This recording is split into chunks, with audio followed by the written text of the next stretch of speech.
కలుగునుగాక. మీ అందరికీ నా హృదయపూర్వక వందనాలు తెలియజేస్తూ పరిశుద్ధ గ్రంథంలో నుండి కొరింథీయులకు రాసిన మొదటి పత్రిక 6వ అధ్యాయము 12, 13 వచనాలు, 12 నుండి 15 వచనములు వరకు గల దేవుని వాక్యాన్ని చదువుకుందాము. చిన్న ధ్యానం చేసుకుందాము. హల్లెలూయా. అన్నిటి యందు నాకు స్వాతంత్రం కలదు కానీ అన్నీయూ చేయదగినవి కావు. అన్నిటి యందు నాకు స్వాతంత్రం కలదు కానీ నేను దేని చేతను లోబరచు కొనబడనొల్లను. భోజన పదార్థములు కడుపునకును, కడుపు భోజన పదార్థములకును నియమింపబడి ఉన్నవి అని ఎవరు చెబుతున్నారంటే, ఎవరు రాస్తున్నారంటే అపోస్తలుడైన పౌలు గారు. గత జీవితం సౌలుగా ఉండి నరరూప రాక్షసుడుగాను, హింసకుడుగాను మరి ఉన్నటువంటి సౌలైన పౌలుగా మార్చబడిన తర్వాత ఎన్నో గ్రహించాడు. తను అంటూ ఉన్నాడు, ఏమంటున్నాడు, నాకు ఎంతో స్వతంత్రం ఉంది, ఎందుకని అన్నీ చేయగలడు.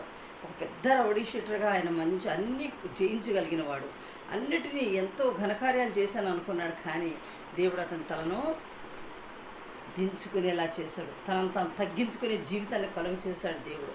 చూడండి ఏమంటూ ఉన్నాడంటే, నేను అన్నీ చేయగల సామర్థ్యం గలవాడిని, స్వతంత్రత కలవాడిని, కానీ అన్నిటి యందు నాకు స్వతంత్రం కలదు.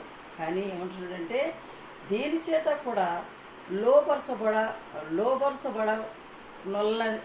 నొల్లను అంటున్నాడు. దేని చేత కూడా లోపరుచుకొనబడనొల్లను అంటూ ఉన్నాడు. దేనికి కూడా లోబడనొల్లడు. చూడండి, భోజన పదార్థములు కడుపునకును, కడుపు భోజన పదార్థమునకును నియమింపబడి ఉన్నది. చూడండి ఏమంటున్నాడు, కడుపు దేనికి? మనము కడుపు కోసమే అంటే శతకోటి విద్యలు కూడా కడుపు కోసమే మనం చేస్తూ ఉంటాం కదా.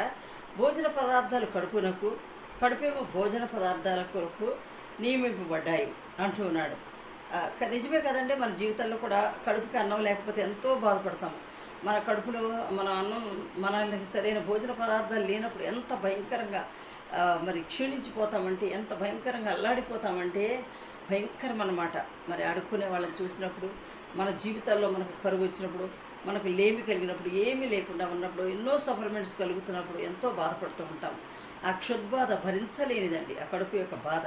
కాబట్టి అన్నీ కూడా భోజన పదార్థాలు కడుపుకి, కడుపు కోసమును, కడుపేమో భోజన పదార్థాలు తినడానికి నియమింపబడి ఉన్నవి. దేవుడు వాటిని నాశనము చేయును. చూడండి, దేవుడు ఏం చేస్తాడు? వాటన్నిటిని నాశనం చేసేస్తాడు దేవుడు.